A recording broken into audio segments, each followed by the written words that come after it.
উপস্থিতি, আমরা এখন কি দেখতে পাচ্ছি? ৭১-এর পরাজিত শক্তি ২৪-এর দোহাই দিয়ে ফায়দা নিতে চায়। এখন আমরা যদি একটু সচেতন হই, তাইলে এই পরাজিত শক্তি কখনোই ফায়দা নিতে পারবে না। তাই এখানে উপস্থিত যারা আছেন, যারা এই ইউনিয়নে উপস্থিত হতে পারেননি, তারা অবশ্যই সচেতনার সাথে এই গোষ্ঠীকে প্রতিহত করতে হবে এবং সুন্দরভাবে মেধা খাটিয়ে তাদেরকে মোকাবেলা করতে হবে। প্রিয় উপস্থিতি, এখানে যারা উপস্থিত আছেন, যখন ভোটের রাজনীতি ছিল, যখন মানুষ ভোট দিতে পারত, তখন মানুষ যারা প্রার্থী হতো, তারা প্রার্থীর পক্ষে যারা প্রচারণা করত, তারা কি বলে ভোট চাইত?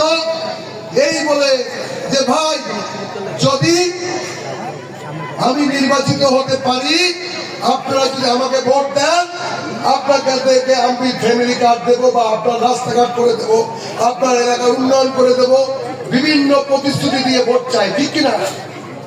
কিন্তু আমাদের প্রতিপক্ষ পার্টি কি বলে ভোট চায়? জান্নাতের টিকিট দেবে, ঠিক কিনা?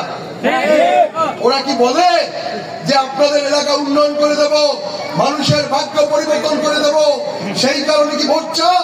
না। কি চায়? না। এই দেশের মানুষ যেহেতু ধর্মবিরোধ, তাই ওরা ইসলামকে ব্যবহার করছে।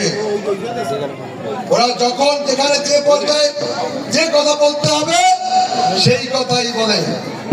ওরা ওইখানে গিয়ে বলে ভারত বিরোধী, আবার মন্দিরে যাইয়া বলে যে ভারত ছাড়া আমাদের চলবে না। ওরা এরকম বিভিন্ন কথা আছে, আমি বক্তব্য বাড়াবো না, সংক্ষেপে করে বলতেছি।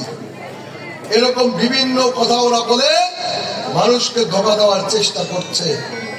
কিন্তু এদেশের জনগণ কি আর বোকা আছে?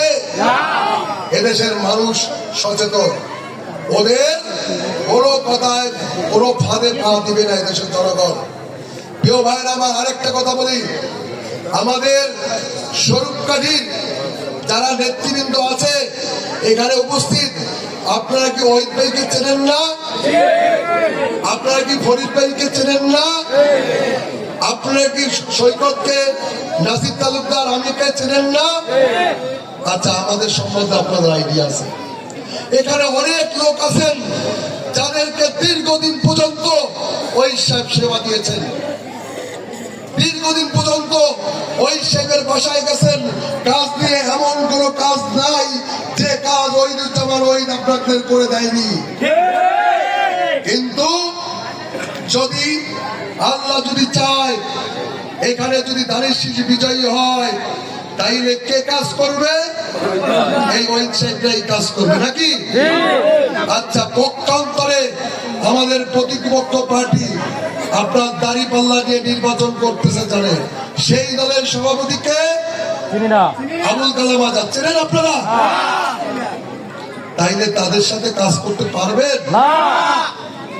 ভাই, যারা না দেখছি, আমাকে লোকাল ভাষায় একটা কথা আছে, যারা না দেখছি সে বলো সুন্দর, যাদের রান্না লাগাইছি। অতএব যাকে চিনি, যাদের সাথে কাজ করেছি, তাদের কাছেই থাকতে হবে, নাকি ভাই? আর একটা কথা বলে শেষ করবো। আমার অনেকক্ষণ আপনারা বসে আছেন, বক্তব্য হয়তো ভালো লাগে না, আরো নেতৃবৃন্দ আছেন, মূল্যবান বক্তব্য রাখবেন আজকের অনুষ্ঠানের প্রধান অতিথি, বিশেষ অতিথি। প্রিয় ভাইয়েরা আমার, আর একটা কথা বলে শেষ করব। আপনার এই যে যারা আসছে, এদের বাড়ি কোথায় জানেন? এই আসনেই না, তাদের বাড়ি, ওনার বাড়ি হয়েছে যে জিয়ানগর। আর আমাদের প্রার্থীর বাড়ি এইখানে, এইখানে বলতে ভান্ডারিয়া তার দাদার বাড়ি, আর তার সমুদায় কাটি তার বাবার নানা বাড়ি। আমাদের অতি আপন মানুষ, একজন ভালো মানুষ। সে কিন্তু আপনি জিজ্ঞাসা করবেন, সাহস করে তাদের মিটিং এ জিজ্ঞাসা করবেন, প্রার্থীকে জিজ্ঞাসা করবেন, আপনার জীবন তো অলরেডি 55 থেকে 60 বছর বয়স হয়ে গেছে, আপনি এই দেশে কি কি কাজ করছেন উন্নয়নমূলক? আপনি তো এমপি হইলে করবেন, কিন্তু বিগত দিনে কি কি কাজ করবেন? আর এখন এখান থেকে জিজ্ঞেস করেন আমাদের প্রার্থীকে, সে এই বয়সে এই দেশের মানুষের জন্য কি কি কাজ করেছে। বহুত কিছু করছে, এগুলো বললে অনেক সময় লাগবে, বলে দেব। তার জীবন বৃত্তান্ত লেখা আছে, আমরা লিখে দিয়েছি। আপনারা জীবন বৃত্তান্ত আমাদের কর্মীরা আপনাদের ঘরে ঘরে পৌঁছাই দেবে, পরে দেখবেন উনি কি কি কাজ করছে। আর একটা কথা আমাকে বলছে, আমি খুব আশাবাদী। ওনার একটা ফ্যাক্টরি আছে যেখানে ৮,০০০ শ্রমিক কাজ করে। তো আর একটা ফ্যাক্টরি কাজ চলতেছে, খুব তাড়াতাড়ি উদ্বোধন হবে, এখানে ১২,০০০ শ্রমিক কাজ করবে। উনি বলছে যে কামাল, আমার এই ফ্যাক্টরিটা চালু হলে তুমি ২,০০০ শ্রমিক তোমার এলাকা থেকে দিবা। শরীফকারী থেকে ২,০০০ শ্রমিক বিভিন্ন ইসে কর্মে তার ফ্যাক্টরিতে নিয়োগ করবে। আমি বলছি ওনাকে যে ভাই ২,০০০ ১২,০০০ ২,০০০ কম, বেশি কম না, বাগের বাগ কম না। ওই ২ ঠেলা যাবাইবে, আমি এই কম না কি ভাই, ২ ঠেলা মিললে যাবো, আমিও তাই। আল্লাহ মেহেরবান, ভালো কিছু আসবে। আমাদের প্রার্থী কিন্তু শুধু দল দেয় না, দেশ নেত্রী বেগম খালেদা জিয়া মারা গেছে ৩০ তারিখ, নবীশন গেছে ৩ তারিখ, নবীশন দেওয়ার ২৭ দিন পর মারা গেছে সে। ওই খালেদা জিয়া কিন্তু এই নবীশন দিয়ে গেছে আমার প্রার্থীরে। তাই ইয়া আমাদের কাছে আমানত হিসাবে রইল। অতএব আমরা সবাই কাঁধে কাঁধ মিলে ওনাকে বিজয়ী করবো, দানের শেষকে বিজয়ী করবো।